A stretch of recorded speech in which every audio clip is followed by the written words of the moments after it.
Banyak orang menyebut diri baik hati, tetapi orang yang setia, siapakah menemukannya? Amsal 20 ayat 6 berkata, banyak orang menyebut diri baik hati, tetapi orang yang setia, siapakah menemukannya? Sangat mudah untuk menyatakan diri sebagai orang yang setia kepada Tuhan ketika semua berjalan baik, sesuai dengan yang kita harapkan, atau seperti yang kita doakan. Namun kesetiaan sejati hanya dapat dibuktikan setelah mengalami berbagai ujian kehidupan yang menyakitkan. Sama seperti seseorang tentunya tidak dapat dinyatakan lulus tes sebelum ia menghadapi ujian. Kesetiaan juga hanya bisa dibuktikan setelah mengalami berbagai tes atau ujian kehidupan. Seseorang dapat saja kehilangan seluruh tabungannya dalam satu momen, atau dapat kehilangan pekerjaannya, bahkan dapat kehilangan kesehatannya ketika ia menerima vonis dokter bahwa ia menderita suatu penyakit yang sangat parah. Ia dapat kehilangan banyak hal dalam hidupnya. Tetapi bila ia mau memilih menjadi orang yang setia kepada Tuhan, maka orang tersebut akan selalu dapat bangkit kembali, sebab ia tetap percaya kepada Tuhan dan tetap mau hidup takut akan Tuhan. Tentunya bukan berarti semua akan berjalan mudah baginya. Juga tidak berarti semuanya akan cepat berubah, sehingga dengan instan seluruh keadaannya langsung menjadi baik kembali. Justru biasanya orang tersebut akan melewati masa-masa yang tidak mudah, mungkin memakan waktu yang lama, apakah berbulan-bulan, bahkan mungkin bertahun-tahun, sebab semua membutuhkan proses. Tetapi orang tersebut pasti akan keluar dari keadaannya yang terpuruk tersebut dengan penuh kemenangan. Sebab ia telah membuat komitmen untuk tetap setia apapun yang terjadi. Artinya untuk tetap hidup berdasarkan firman Tuhan, berapa lama pun waktunya. Ia tetap tidak mau berkompromi dengan dosa dalam situasi apapun. Dan pada waktunya Tuhan pasti akan tampak hasilnya, yakni buah yang kekal dalam hidupnya. Kita mengingat kisah Yusuf di dalam Alkitab.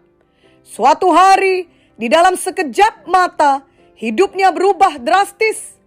Ketika dia bangun pada hari itu, dia tidak tahu bahwa seluruh kehidupan nyaman yang dimilikinya akan lenyap. Dari seorang anak yang begitu disayang bapaknya, seorang yang memiliki masa depan yang cerah, itu semua hilang dalam sekejap, lenyap oleh kejahatan saudara-saudaranya yang iri hati kepadanya.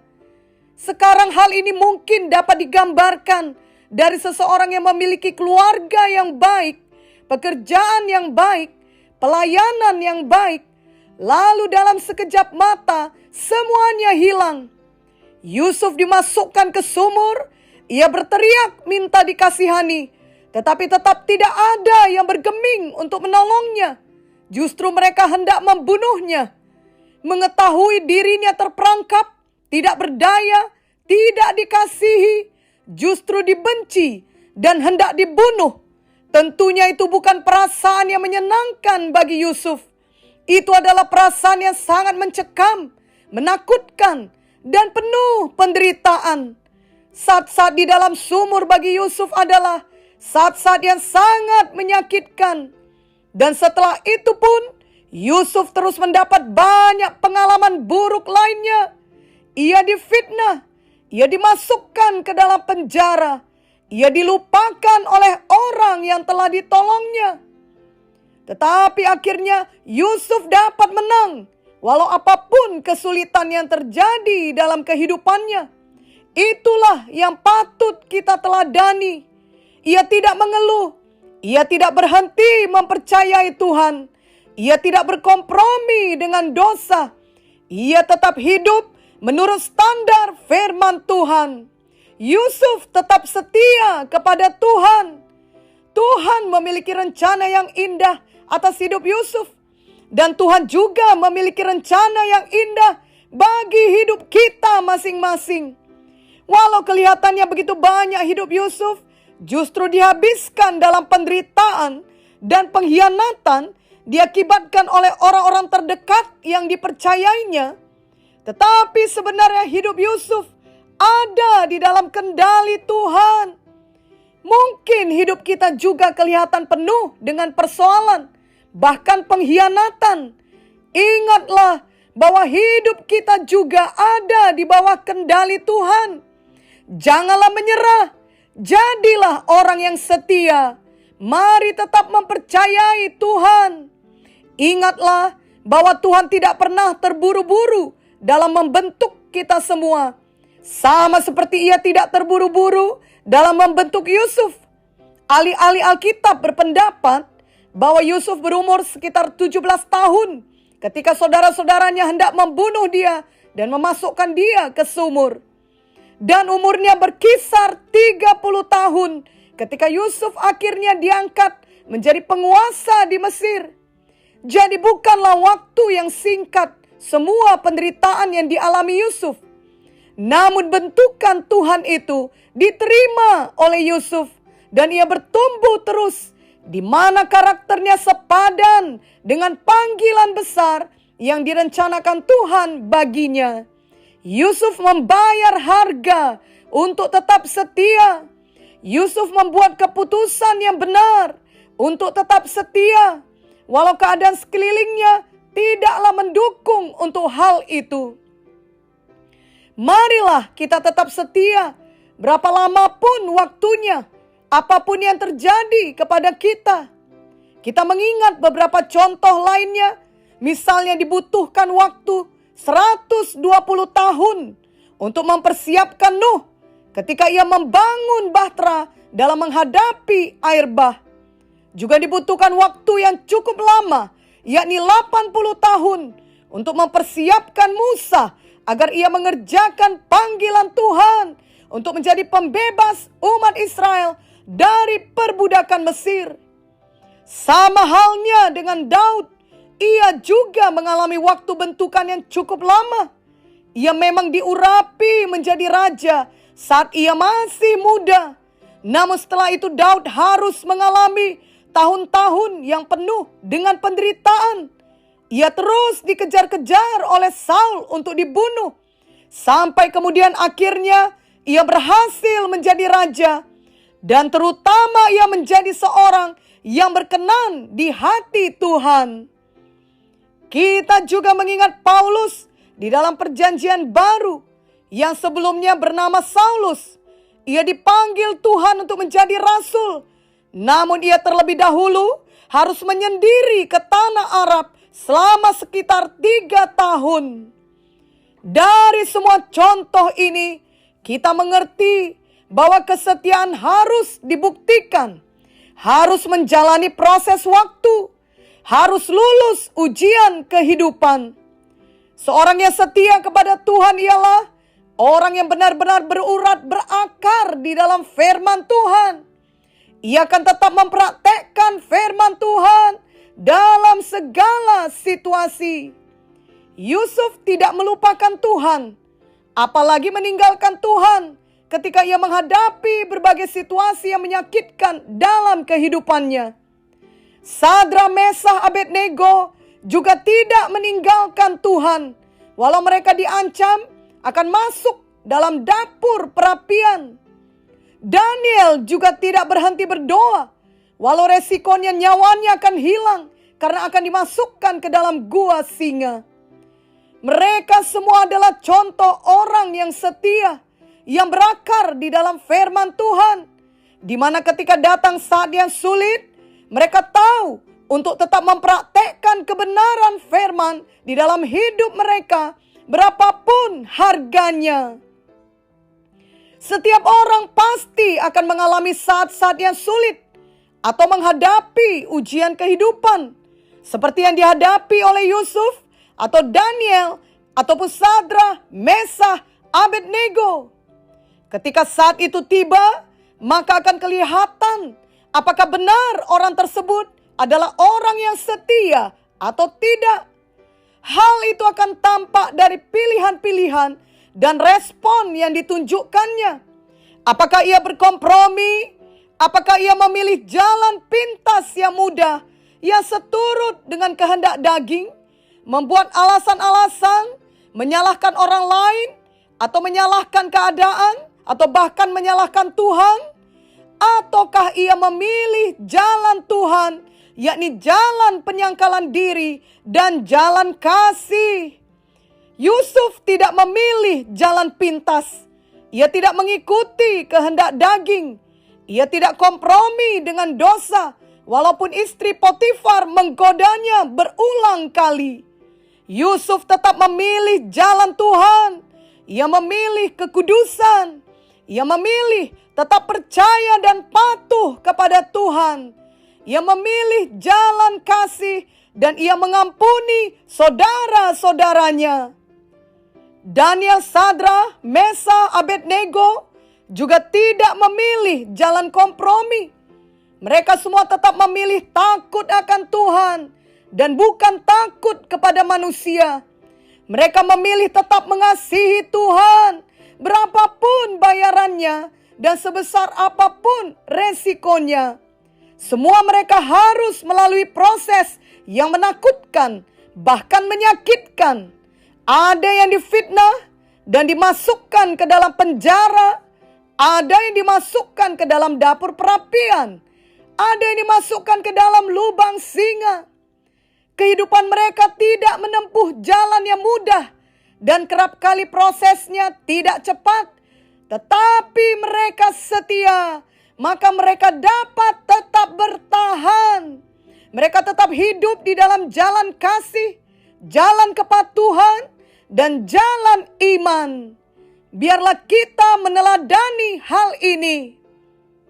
Kehendak daging manusia ini selalu ingin mengambil untuk keuntungan bagi diri sendiri dan membuat alasan yang masuk akal untuk membenarkan diri sendiri. Tetapi sebaliknya jalan kasih akan selalu mau berkorban. Sebenarnya semua hal yang kita lakukan haruslah didasari oleh kasih. Kita pun dapat diselamatkan karena Tuhan mengasihi kita. Hukum terutama dalam hidup ini adalah hukum kasih. Mari kita membaca Efesus 3 ayat 17 yang berkata, sehingga oleh imanmu Kristus diam di dalam hatimu dan kamu berakar serta berdasar di dalam kasih. Dan Yohanes 14 ayat 15 berkata, jikalau kamu mengasihi aku, kamu akan menuruti segala perintahku. Tapi ada musuh kita, yakni setan, yang selalu menggoda kita. Ia akan berusaha terus menaruh tipu dayanya dalam pikiran kita, agar kita keluar dari jalan kasih. Biarlah kita menetapkan hati bahwa apapun yang dikatakan oleh setan dalam pikiran kita, kita tidak mau mengikutinya. Kita akan tetap memegang firman Tuhan dan memilih untuk tetap patuh melakukan apa yang dikatakan oleh firman Tuhan saja. Mari tetap memilih menjadi orang yang setia, yang tetap berjalan di dalam kasih Tuhan. Dalam kisah Yusuf, ancaman untuk hidupnya datang dari dalam keluarganya sendiri. Tetapi terbukti bahwa hati Yusuf tidak pernah menjadi keras ataupun dipenuhi kepahitan. Yusuf tetap setia mengikut jalan Tuhan. Ia tidak memilih kehendak daging yang ingin membalas. Sebaliknya, Yusuf tetap memilih berjalan dalam kasih. Dalam kisah Sadra, Mesa, Abednego, ancaman bagi mereka datang dari pihak luar dan merupakan ancaman besar di mana nyawa mereka menjadi taruhannya. Namun mereka tetap tidak memilih kompromi, walaupun itu demi melindungi diri sendiri. Mereka tetap setia kepada Tuhan. Mereka memilih tetap mengasihi Tuhan, apapun resikonya. Inilah teladan kita. Biarlah kita juga tetap memilih untuk setia dan tetap mengasihi, walaupun mungkin itu berarti hidup kita akan ada di bawah ancaman. Apakah itu ancaman dalam pekerjaan, ancaman dalam pelayanan, ancaman untuk masa depan, ataupun ancaman apa saja, seperti yang dialami Yusuf maupun oleh Sadrak, Mesakh, Abednego. Ingatlah bahwa Tuhan Yesus yang menyertai kita lebih besar dari semua ancaman itu. Bila kita ada dalam kehendak Tuhan, kita akan selalu aman dan dilindungi Tuhan. Kiranya respon kita menyatakan bahwa hidup kita benar-benar berdasar kepada firman Tuhan, bahwa kita adalah orang yang setia, yang selalu memilih jalan kasih. Memilih jalan kasih mungkin bukanlah jalan yang populer di zaman sekarang ini. Menjadi orang yang setia juga mungkin bukan merupakan hal yang diprioritaskan oleh banyak orang di masa sekarang ini. Namun sebagai anak-anak Tuhan, kita tahu bahwa itulah pilihan yang benar di sepanjang zaman. Sehingga itulah juga yang kita pilih setiap hari. Matius 7 ayat 13 sampai 14 berkata, "Masuklah melalui pintu yang sesak itu, karena lebarlah pintu dan luaslah jalan yang menuju kepada kebinasaan, dan banyak orang yang masuk melaluinya.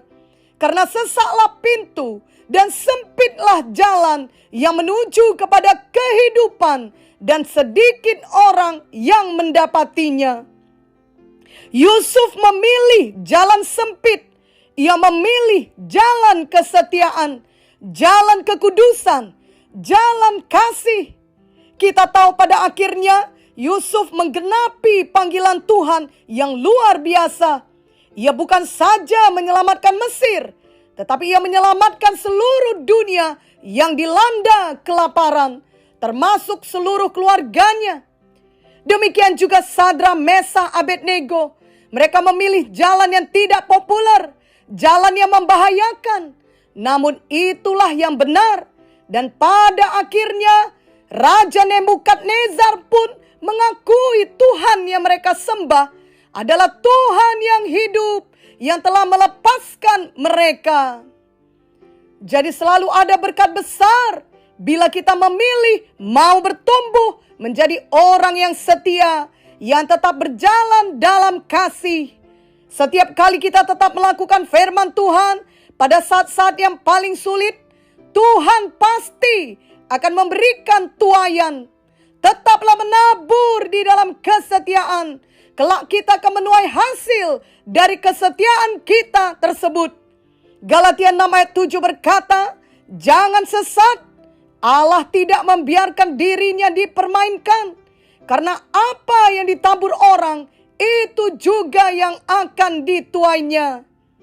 Dan Mazmur 126 ayat 5 sampai 6 berkata, "Orang-orang yang menabur dengan mencucurkan air mata akan menuai dengan bersorak-sorai. Orang yang berjalan maju dengan menangis sambil menabur benih pasti pulang dengan sorak-sorai sambil membawa berkas-berkasnya." Marilah kita memilih menjadi orang yang setia, sama seperti Tuhan Yesus setia. Amin.